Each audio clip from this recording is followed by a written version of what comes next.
अस्सलाम वालेकुम दोस्तों, मेरा नाम साकिब हुसैन है और आप देख रहे हैं नर्सिंग फाइल्स।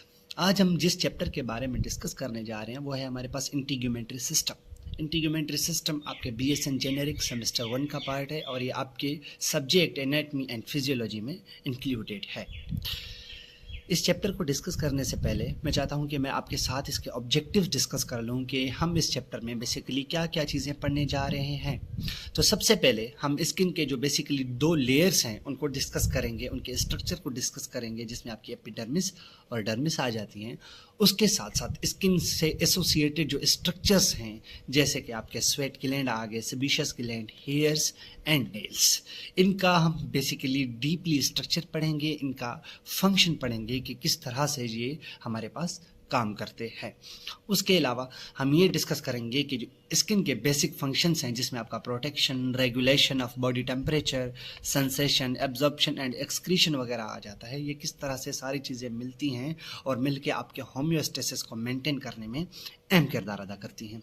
तो बिस्मिल्लाह, सबसे पहले हम ये डिस्कस करेंगे कि हमारे पास इंटीग्यूमेंट्री सिस्टम है क्या। तो इंटीग्यूमेंट्री सिस्टम हमारे पास मिलके बनता है आपकी skin, hairs, oil and sweat glands, nails and sensory receptors. ये पांचों चीज़ें मिलके आपके इंटीग्यूमेंट्री सिस्टम को बनाती हैं। उसके अलावा अगर हम इंटीग्यूमेंट्री सिस्टम की कंट्रीब्यूशन की बात करें तो ये किस तरह से होम्योस्टेसिस को मेंटेन करने में अहम किरदार अदा करता है। तो सबसे पहले ये आपकी बॉडी को प्रोटेक्शन देता है माइक्रोब से, इन सारी चीज़ों से आपके बॉडी को प्रोटेक्ट करता है। उसके अलावा ये आपके बॉडी टेम्परेचर को रेगुलेट करता है by the help of sweat glands. उसके अलावा ये आपके बॉडी के जितने भी सेंसेस होते हैं, मिसाल के तौर पर pleasure, painful and other skin जो हमारे पास एक्सटर्नल स्टिमुलाई होते हैं इन्वायरमेंट के, उन सबको ये डिटेक्ट करने में अहम किरदार अदा करता है। आप जिस तरह से चीज़ों को छूते हैं, आपके बालों पे जो हवा लग रही होती है, उसके साथ साथ आपके जो है वो सेंसेस काम कर रहे होते हैं। आपकी स्किन किस तरह से जो है वो चीज़ों को शो कर रही होती है, आपका जो है वो पसीना किस तरह से निकल रहा होता है। तो ये सारी चीज़ें जो पसीने की सेंसेशन होती है, ये भी आपके अहम किरदार होते हैं आपकी स्किन का, और इसको सेंस करने के लिए आपके सेंसरी रिसेप्टर्स अहम किरदार अदा करते हैं। उसके अलावा डर्मेटोलॉजी एक फील्ड ऑफ साइंसेस है, एक मेडिकल की फील्ड है, जिसमें हम structure, function and disorder of integumentary system पढ़ते हैं। उसके अलावा अगर हम फंक्शंस ऑफ इंटीग्यूमेंट्री सिस्टम की बात करें तो ये बेसिकली वाइवा में बेसिकली अहम क्वेश्चन होता है। जो भी वाइवा ले रहा होता है आपसे ये क्वेश्चन सबसे पहले करता है, अगर ये चैप्टर इंक्लूडेड होता है तो सबसे पहले आपसे वो ये पूछता है कि इंटीग्यूमेंट्री सिस्टम के मुझे आप बेसिक फंक्शंस बता दें। तो जब भी हम बेसिक फंक्शंस की बात करते हैं तो उसको हमने जो है वो उनकी फंक्शन की बुनियाद पर अलहदा डिवाइड किया हुआ है। सबसे पहले स्किन का प्रोटेक्टिव जो फंक्शन है वो अहम है। ये आपको प्रिवेंट करती है डैमेज से, आपके trauma, sunlight, microbes and pollutants in the जो इन्वायरमेंट में मौजूद होते हैं, इन सब से ये आपके इंटरनल इन्वायरमेंट को बचाती है। उसके अलावा ये आपके इमोशन को भी रिफ्लेक्ट करते हैं, जैसे कि फ्लोरिंग हो गया, ब्लशिंग हो गया, और आपकी नॉर्मल फिजियोलॉजी जैसे कि स्वेटिंग वगैरह हो गया। तो इन सारी चीज़ों को जो है वो स्किन रिफ्लेक्ट कर रही होती है। उसके अलावा साथ साथ आपके इंटरनल जो भी होम्योस्टेसिस इम्बैलेंसेस हो रहे हैं, जैसे कि आपकी बॉडी में अगर ऑक्सीजन की कमी आ रही है तो उसको किस तरह से हमारे पास स्किन शो करेगी, वो आपको शो करेगी साइनोसिस के थ्रू।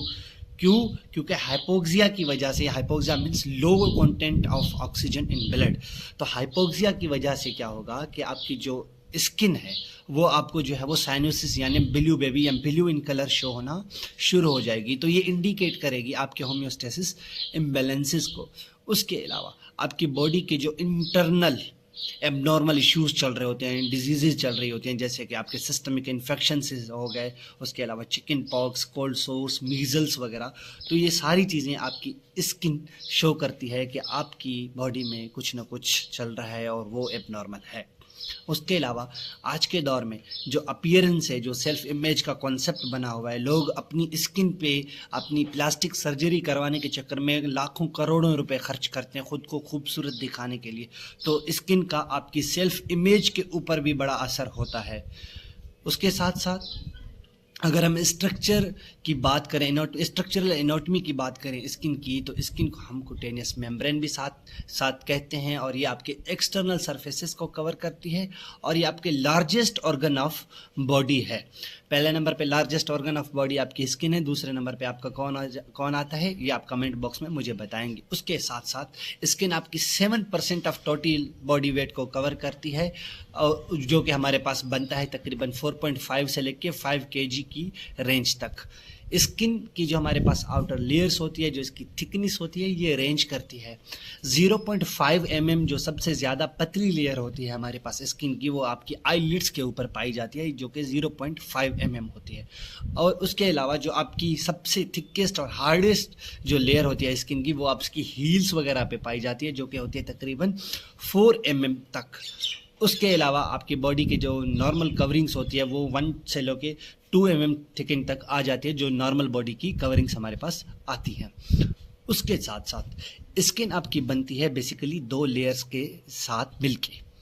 सबसे पहले वाली लेयर को हम नाम देते हैं, इस चीज़ को नाम देते हैं हम एपिडर्मिस का, ठीक है। और उसके नीचे आपके आ जाती है डर्मिस। ये दोनों लेयर्स मिलके आपकी इंटीग्यूमेंट्री सिस्टम यानी कि आपकी स्किन को फॉर्म करती हैं। उसके अलावा इसी डर्मिस के नीचे एक स्ट्रक्चर आ जाता है जिसे हम हाइपोडर्मिस का नाम दे रहे होते हैं, जो कि बेसिकली एडिपोज टिश्यूज़ वगैरह से मिलके बनते हैं। तो हम बात कर रहे थे एपिडर्मिस की, जो कि आपकी आउटर मोस्ट लेयर होती है, ये आपकी एवेस्कुलर होती है। उसके अलावा जो डीपर इन लेयर होती है, यानी कि एपिडर्मिस से अंदर वाली लेयर जो आएगी, उसे हम नाम देते हैं डर्मिस का, जो कि आपकी वेस्कुलर होती है।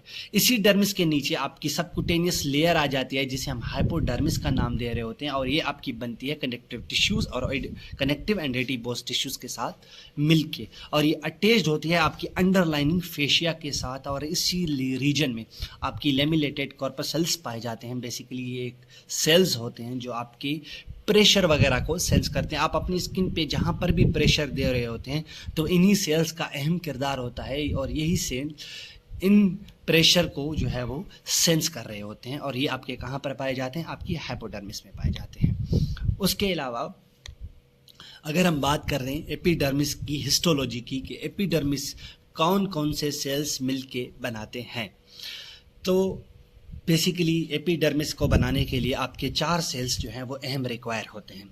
सबसे जो ज़्यादा आपकी अहम जो क्वांटिटी पाई जाती है आपकी एपिडर्मिस में, वो होती है आपकी केराटिनोसाइट्स, जो कि आपकी 90% ऑफ एपिडर्मल सेल्स होते हैं।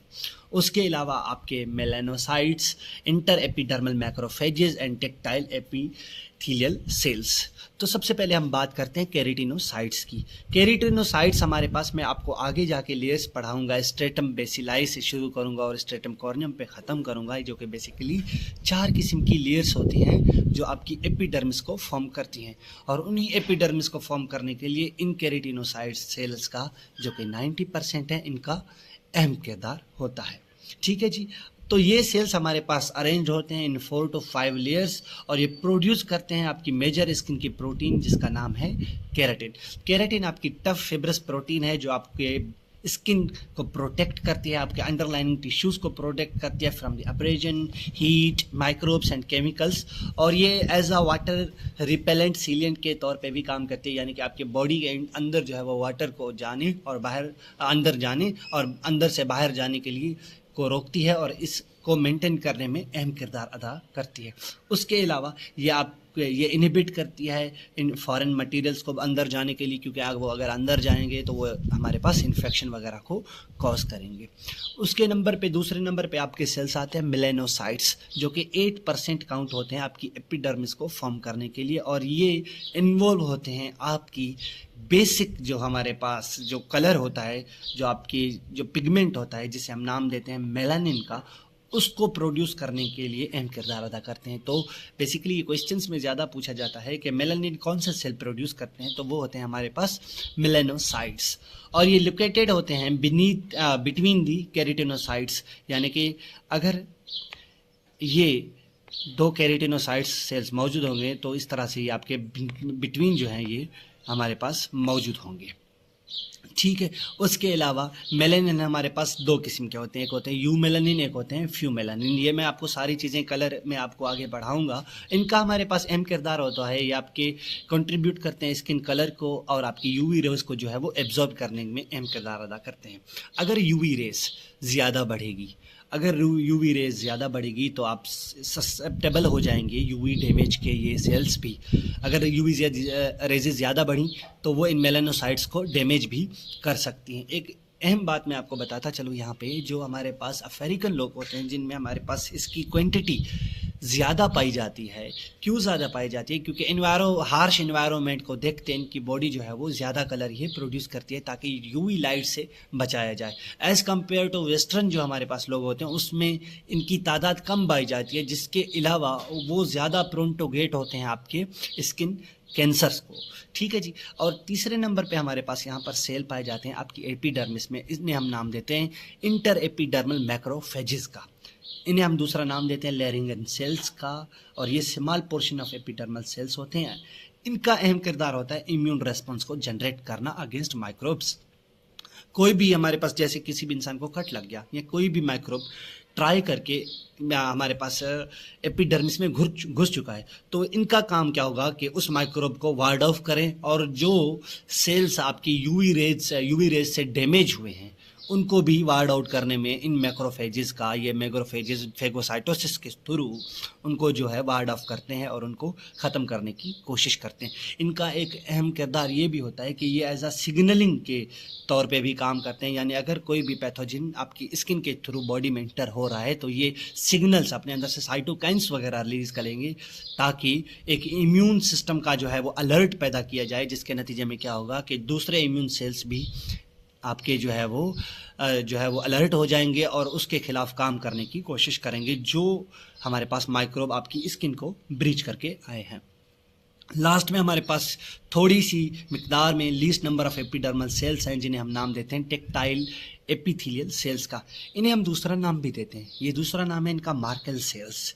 बेसिकली ये मार्कल सेल्स आपकी डीपेस्ट लेयर ऑफ एपिडर्मिस में पाए जाते हैं और ये कनेक्ट होते हैं न्यूरॉन्स के साथ मिलके, ये एक स्ट्रक्चर बनाते हैं जिसे हम नाम देते हैं टेक्टाइल डिस्क का।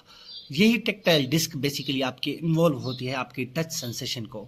कोई भी चीज़ आप कहीं पर टच कर रहे हैं, कोई आपकी बॉडी को टच कर रहा है, कोई आपकी हेयर्स वगैरह को भी टच कर रहा है, तो इनका ही अहम किरदार होता है बेसिकली उन सेंसेशंस को डिटेक्ट करने का। तो ये मैंने आपको बेसिक सारी चीज़ें बताई कि एपिडर्मिस किन किन सेल से मिलकर बनती है। बेसिकली 4 सेल से मिलकर बनती है। केराटिनोसाइट्स सबसे ज़्यादा पाए जाते हैं, ये आपकी केराटिन हमारे पास प्रोटीन को प्रोड्यूस करते हैं, एब्रेशन हीट वगैरह और केमिकल से बचाते हैं और वाइटर रिपेलेंट के तौर पर काम करते हैं।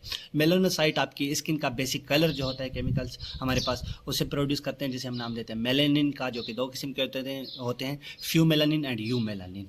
और ये हमारे पास क्या करते हैं, यूवी रेजेस को एब्जॉर्ब करते हैं। इंटर एपिडर्मल मैक्रोफेजेस के बारे में मैंने आपको बताया, इन्हें हम लैरिंगन सेल्स का भी नाम देते हैं। और जो भी आपकी बॉडी में मैक्रोब्स वगैरह आए या जो सेल्स डैमेज हो चुके हैं यूवी रेज की वजह से, उनको वार्ड ऑफ करने में इनका अहम किरदार होता है और ये एज अ सिग्नलिंग के तौर पे भी काम करते हैं अगर कोई बॉडी के अंदर इन्वेड कर रहा है माइक्रोब।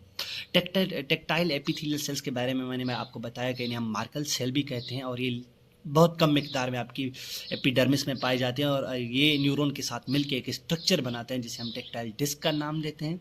और ये बेसिकली इन्वॉल्व होता है आपकी डिटेक्शन ऑफ टच सेंसेशंस। ठीक है जी। उसके अलावा जैसे मैंने आपको यहाँ पर बताया था कि यही केराटिनोसाइट्स आपके मिलके 3 से 4 लेयर बनाते हैं आपकी एपिडर्मिस की, और ये 3-4 लेयर्स मिलके एक स्ट्रक्चर बनाते हैं जिसे हम नाम देते हैं एपिडर्मिस का। ठीक है। तो उन लेयर्स की हम बात करें तो एपिडर्मिस में आपकी बेसिकली 4 लेयर्स मिलती हैं और 4 ये लेयर्स ये मिलके आपकी बनाती हैं एपिडर्मिस को, जो कि डीपेस्ट तो सुपरफिशियल की तरफ जाती हैं इस तरह से। ये आपकी एपिडर्मिस है। ठीक है। और ये आपकी 5 लेयर्स आ जाती हैं। ठीक है जी। ये आपकी स्ट्रेटम बेसिलाई आएगी और ये आपके स्ट्रेटम स्पाइनोसम वगैरह आ गए और ये आपके हमारे पास स्ट्रेटम कॉर्नियम वगैरह आ गई, ये लूसिडियम आ गई, ये ग्रेन्युलोसम आ गई। ठीक है जी। और ये आपकी स्ट्रेटम कॉर्नियम आ गई। तो ये इसी तरह से अरेंज होती हैं। बेसिकली मैं आपको यहाँ पर ये बताना चाह रहा हूँ कि एपिडर्मिस जो है वो 4 लेयर के साथ मिलके बनती है, लेकिन वो जगह है जहाँ पर हमें थिक लेयर की ज़रूरत होती है, थिक एपिडर्मिस की लेयर की ज़रूरत होती है, जो कि जैसे कि आपके फिंगरप्रिंट्स हो गए, फिंगर टिप्स हो गई, आपकी पाम्स होगी, आपकी सोल्स होगी, तो वहाँ पर एक एक्स्ट्रा, ठीक है, तो वहाँ पर एक एक्स्ट्रा किस्म की हमारे पास लेयर पाई जाती है जिसे हम नाम देते हैं स्ट्रेटम लूसीडियम का, ठीक है। और ये स्ट्रेटम लूसीडियम आपकी इस जगह पर पाई जाती है, यानी ग्रेन्युलोसम से आगे जाके और कॉर्नियम के बीच में। तो इस जगह पे जो आपकी थिकेस्ट सोल्स वगैरह होती हैं या थिकेस्ट एपिडर्मिस होती हैं, वहाँ पर ये आपकी पाई जाती है। तो हम सबसे पहले इनके नाम को पुकारते हैं। तो सबसे पहले आपकी जो सबसे नीचे आएगी आपकी डीपेस्ट, उसे हम नाम देते हैं स्ट्रेटम बेसिलाई का। उससे बाद आएगी स्ट्रेटम स्पाइनोसम, उसके बाद आएगी आपकी स्ट्रेटम ग्रेन्युलोसम। अगर ये थिकेस्ट लेयर है तो यहाँ पर आएगी हमारे पास स्ट्रेटम लूसीडियम। अगर ये थिकेस्ट लेयर नहीं है, नॉर्मल स्किन की लेयर है हमारे पास एपिडर्मिस की, तो यहाँ पर आएगी आपकी स्ट्रेटम कॉर्नियम। ये आपकी थिन लेयर होती है बेसिकली। जैसे देखा है ना, आपको कहीं पर चोट लग रही हो, चोट लग जाती है या कहीं पर रगड़ा आ जाता है, तो वहाँ पर आपकी स्किन जो है वो उतर जाती है, आपको तकलीफ नहीं होती, दर्द नहीं होता वहाँ पर बेसिकली, ठीक है। वो क्यों नहीं होता? क्योंकि ये डेड सेल्स के साथ मिलके हमारे पास बनती है। किस तरह से बनती है वो सारी चीज़ें हम इसी स्लाइड में डिस्कस करते हैं। तो हम बात कर रहे हैं अभी लेयर्स ऑफ एपिडर्मिस की, जो कि होती है हमारे पास 4 किस्म की, और अगर थिक लेयर है तो ये पाई जाएंगी 5 किस्म की। स्ट्रेटम बेसिलाई जो सबसे आपकी डीपेस्ट आएगी, ये आपकी किस तरह से बनी हुई होती है? ये आपकी बनी होती है क्यूबोडल एंड कोलमनर केराटिनोसाइट्स की। ये आप स्ट्रक्चर देख रहे हैं, ये क्यूब साइट्स, ये बेसिकली हमारे पास क्या है? स्ट्रेटम बेसिलाई है। ये क्यूब और स्ट्रेट लाइन की तरह, हम कॉलम की तरह हमारे पास बने हुए हैं। और ये कौन से सेल्स हैं? आपके केराटिनोसाइट्स। तो स्ट्रेटम बेसिलाई, जिसे हम स्ट्रेटम जर्मिनेशन का नाम देते हैं, क्यों नाम देते हैं? क्योंकि यहीं से आपकी स्किन एपिडर्मिस जो है वो उसकी लेयर्स अराइज हो रही होती हैं। ये हमारे पास फॉर्म करती है डीपेस्ट लेयर ऑफ एपिडर्मिस की, और ये कंप्राइज करती है क्यूबोडल एंड कोलोरम केराटिनोसाइट्स की। इसी हमारे पास स्ट्रेटम बेसिलाई के अंदर आपके स्टेम सेल्स भी पाए जाते हैं, जो कि अंडर जाते हैं सेल डिवीजन के, और ये प्रोड्यूस करते हैं न्यू केराटिनोसाइट्स को, ठीक है। और ये आपका रीजन आपका रिचेस्ट इन होता है आपकी keratin protein, tactile cells and melanocytes के लिए। उसके बाद एक दूसरी लेयर आती है, इस लेयर को हम नाम देते हैं स्ट्रेटम स्पाइनोसम का। ये स्ट्रेटम स्पाइनोसम आपकी जो है वो स्ट्रेटम बेसिलाई के बाद आएगी, ठीक है। और ये लाइज करते हैं सुपरफिशियल टू स्ट्रेटम बेसिलाई, और ये कंप्राइज करती है आपकी केराटिनोसाइट्स, और ये अरेंज की हुई होती हैं 6 से 8 लेयर ऑफ फिलेट सेल्स की। ये देखा आपने कोलमनर सेल्स हैं, तो ये आप देख रहे होंगे फिलेट सेल्स हैं, ठीक है। तो ये आपके फिलेट सेल्स हैं, ठीक हो गया।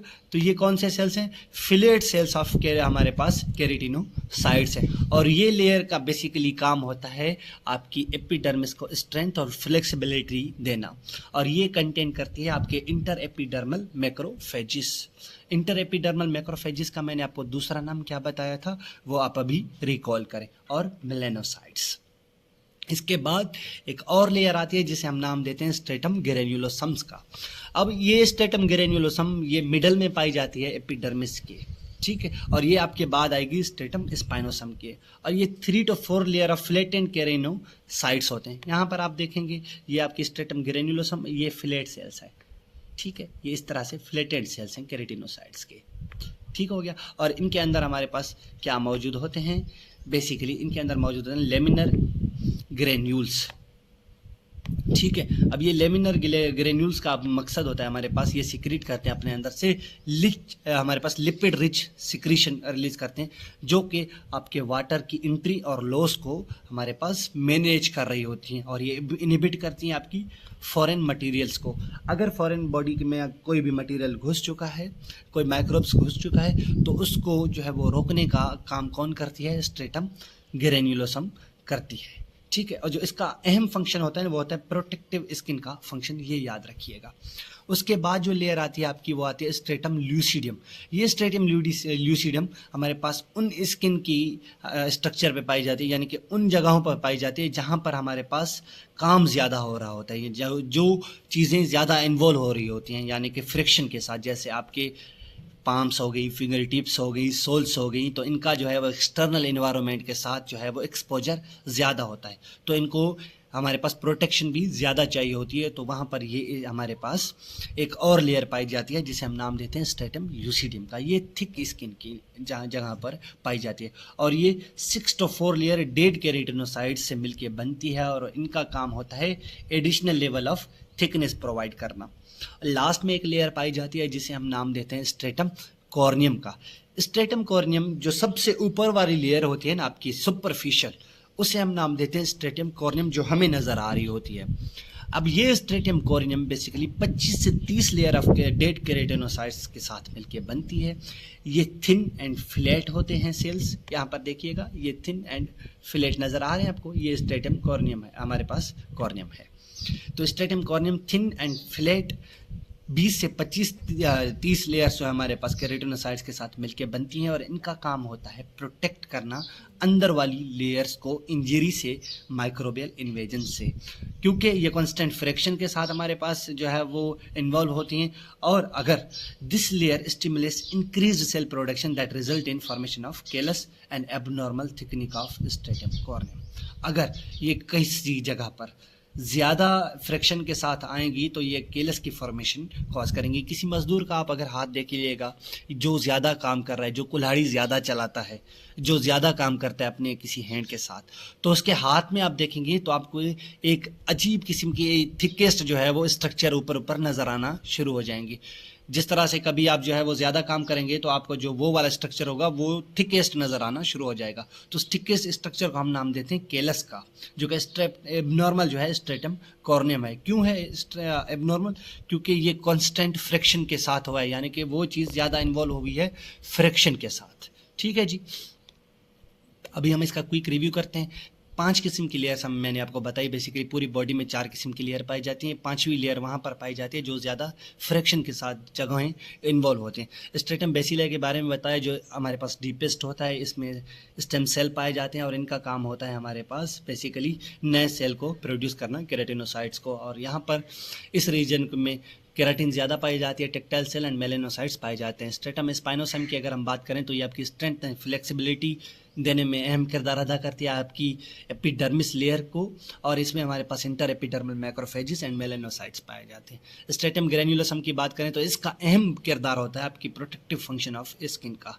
क्यों? इसमें हमारे पास ग्रैन्यूल्स मौजूद होते हैं जो कि रिच होते हैं लिपिड के साथ। जब ये रिलीज होते हैं तो ये आपके वाटर की एंट्री और लॉस को रोकते हैं और फॉरेन मटेरियल को अंदर आने से रोकते हैं।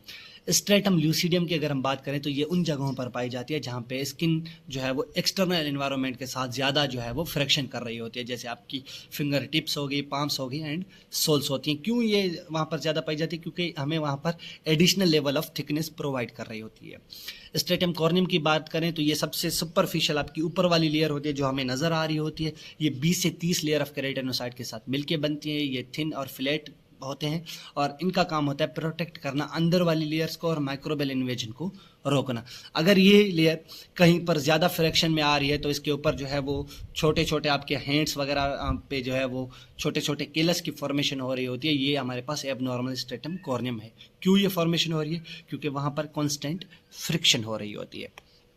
उसके अलावा ये वही सारी चीज़ें आपके स्ट्रेटम बेसिलाई अंदर, stratum spinosum, stratum granulosum, stratum lucidum and stratum corneum, ये आपकी 5 लेयर आ गई आपकी एपिडर्मिस की। उसके अलावा एक हमारे पास प्रोसेस होता है जिस प्रोसेस को ये सारी चीज़ें, ये सेल्स किस तरह से ऊपर आए, डेड सेल्स अंदर बेसिलाई से बने और कॉर्नियम तक आए, तो इस प्रोसेस को हम नाम देते हैं केराटिनाइजेशन का। केराटिनाइजेशन बेसिकली हमारे पास अगर सादा लफ्ज़ों में बात करें तो ये एक ऐसा प्रोसेस होता है जिसमें आपके स्ट्रेटम बेसिलाई स्लोली नए सेल्स बनाता है और उनको पुश करता है सरफेस की तरफ, और इसी तरह से आगे सरफेस की तरफ होते होते एक नई लेयर बनेगी, फिर नई लेयर बनेगी, फिर नई लेयर बनेगी, आखिर में ये अंडर जाएंगे एपोप्टोसिस के और झड़ जाएंगे। फिर ये दोबारा हमारे पास स्ट्रेटम बेसिलाई से ये कहानी शुरू होगी और नए सेल्स बनना शुरू हो जाएंगे। ये प्रोसेस आपका केराटिनाइजेशन का प्रोसेस तकरीबन 4 से 6 हफ्ते में आपकी जो नई स्किन है एवरेज है 0.51 मिलीमीटर की जो है थिकनेस वो फॉर्म होती है। ये सेल्स हमारे पास स्ट्रेटम बेसिलाई से क्लोजेस्ट होते हैं, यानी कि जो मैंने बताया आपको स्टेम सेल्स कहाँ पर पाए जाते हैं हमारे पास स्ट्रेटम बेसिलाई के अंदर, ठीक है। तो ये हमारे पास रीजन वेस्कुलर होता है और यहाँ पर जो है वो oxygen and nutrition through the diffusion जो है वो हमें प्रोवाइड हो रहे होते हैं। मैंने आपको पीछे एक बात बताई थी कि एपिडर्मिस एवेस्कुलर होती है, ठीक है, लेकिन एपिडर्मिस की एक लेयर जो है वो वेस्कुलर होती है। किस तरह से वो वेस्कुलर होगी? वो वेस्कुलर इस तरह से होगी क्योंकि वहाँ पर डिफ्यूजन के थ्रू, क्योंकि यहाँ पर होते हैं स्टेम सेल्स। कौन सी लेयर है वो? Stratum bacilli. यही लेयर आपकी जो है वो वेस्कुलर होगी और ये आपकी ऑक्सीजन एंड न्यूट्रिएंट्स जो है वो उनको एब्जॉर्ब करेगी और नए सेल बना के दोबारा जो है वो ऊपर देती जाएगी कॉर्नियम की तरफ, और वहाँ से जो है वो जो पुराने सेल्स होंगे वो आपके झड़ते जाएंगे। As the process of keratinization proceeds, layers above stratum bacilli do not receive oxygen and nutrients and undergo apoptosis. Basic बात यहाँ पर यही लिखी हुई है कि स्ट्रेटम बेसिलाई तक तो आपकी न्यूट्रिएंट्स और ऑक्सीजन पहुँच रही होती हैं, उसके ऊपर जो चारों लेयर्स हैं, जो चारों सेल्स हैं, वहाँ पर आपके ऑक्सीजन और न्यूट्रिएंट्स नहीं जा पाते, ठीक है। क्यों नहीं जा पाते? क्योंकि वहाँ पर जो है वो ऑक्सीजन की मिकदार नहीं होती, जिसके नतीजे में क्या होगा कि वो एक प्रोग्राम्ड सेल डेथ की तरफ जाएंगे, जिसे हम नाम देते हैं एपोप्टोसिस का। यही आपका स्ट्रेटम बेसिलाई का जो रेट है सेल डिवीजन का, ये इंक्रीज हो सकता है कुछ कंडीशंस में, जैसे कि बर्न्स, अब्रेशन, इंजरी, सही है। अगर ये चीज़ें उस इंसान को हुई, उसको बर्न्स हुआ, ऑपरेशन हुआ या इंजरी हुई, जिसके नतीजे में क्या होगा कि हमारे इंटेस्टाइन्स वगैरह से जो है वो एक किस्म का हार्मोन्स रिलीज होगा, जिसे हम नाम देते हैं एपिडर्मल ग्रोथ फैक्टर का। ये एपिडर्मल ग्रोथ फैक्टर आपका जो है वो स्टेम सेल्स के ऊपर बाइंड करेगा और वहाँ से केराटिन प्रोटीन की ज़्यादा प्रोडक्शन करवाएगा, आपके केराटिनोसाइट्स की जो है वो ज़्यादा प्रोडक्शन करवाएगा, जिसके नतीजे में आपकी केराटिन प्रोटीन ज़्यादा बनना शुरू हो जाएगी। आपकी जो स्किन लॉस हो चुकी है वो जल्दी में बनेगी। इसी एपिडर्मिस की एक बीमारी है। आप अपने इर्द गिर्द काफ़ी सारे पेशेंट को ये कंडीशन देखी होगी, ये वाली।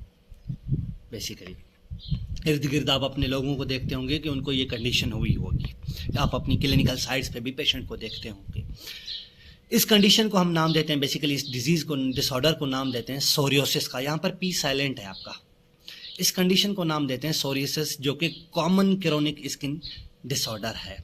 इसमें बेसिकली ये होता है कि जो आपके केराटिनोसाइट्स होते हैं ना, वो ज़्यादा मोर क्विकली, नॉर्मल के मुकाबले में मोर क्विकली और जो है वो इमेच्योर डिवाइड हो रहे होते हैं, जिसके नतीजे में क्या होता है कि ये स्ट्रेटम बेसिलाई से होते हुए एबनॉर्मली स्ट्रेटम कॉर्नियम तक जाएंगे और वहाँ पर जो है वो एक एबनॉर्मल शक्ल अख्तियार इस तरह से कर लेंगे। इस तरह से आपकी एबनॉर्मल शक्ल अख्तियार कर रहे होंगे, जहाँ पर आपके इरिटेशन, आपको एलर्जीज वगैरह, खुजली वगैरह हो रही होगी उस पेशेंट को, ठीक है।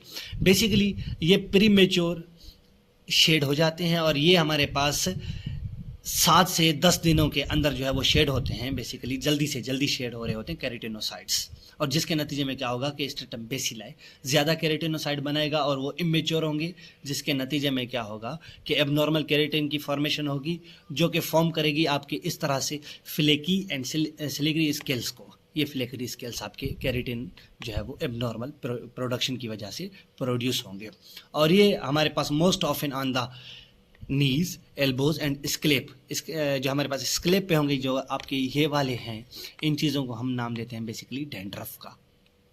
होते क्यों हैं, इसकी कॉजिंग एजेंट क्या है? तो इसका कॉजिंग एजेंट है बेसिकली आपकी वेदर, और सबसे ज़्यादा अहम आपका फंगी मेलासीजिया। ये फंगी मेलासीजिया आपका जो है वो ये इन्फेक्शन कॉज करवाता है। इरिटेटेड ऑयली स्किन की वजह से भी हो सकता है, और sensitivity to hair care products. कोई ऐसी हेयर की केयर के लिए प्रोडक्ट आपने लगाई, कोई ऐसा तेल लगाया, कोई क्रीम लगाई, जिसके नतीजे में भी ये हमारे पास सोरियोसिस की कंडीशन डेवलप हो सकती है। इसको ट्रीट किस तरह से किया जाता है? वेरियस ऑप्टिकल हमारे पास ऑइंटमेंट्स आ जाती हैं, अल्ट्रा वाइट फोटोथेरापी आ जाती है, जिसके नतीजे में क्या होगा कि जो सेल एबनॉर्मली प्रोड्यूस होते हैं उनकी प्रोडक्शन को जो है वो डिक्रीज़ किया जाता है, सेल की ग्रोथ को डिक्रीज़ किया जाता है और इनहिबिट किया जाता है आपके केराटिनाइजेशन के प्रोसेस को, और इन्हीं चीज़ों से जो है वो ये कंडीशन कंट्रोल हो रही होती है। आगे वाला पार्ट इंशाल्लाह मैं इस वीडियो के पार्ट 2 में आपको समझाऊंगा, जिसमें हम ये डिस्कस करेंगे कि आपकी डर्मिस किस तरह से काम करती है, डर्मिस की डिटेल्ड एनाटॉमी क्या है, डर्मिस की डिटेल्ड फिजियोलॉजी क्या है, ग्लैंड्स किस तरह से काम कर रहे होते हैं, एपोक्राइन एक्राइन ग्लैंड्स में क्या फ़र्क है। तो ये सारी चीज़ें हम इंशाल्लाह अगली वीडियो में डिस्कस करेंगे और उससे तीसरे पार्ट में मैं आपको हेयर्स एंड नेल्स के बारे में इकट्ठे बताऊँगा और उनकी बेसिक जो कंडीशंस होते हैं डिजीज़ उनका भी टच दूँगा। तब तक के लिए दीजिए मुझे इजाज़त। अल्लाह हाफिज़। इंशाल्लाह अपनी अगली वीडियो के इसी वीडियो के अगले पार्ट में मिलते हैं। Thank you so much for your time. अल्लाह हाफिज़।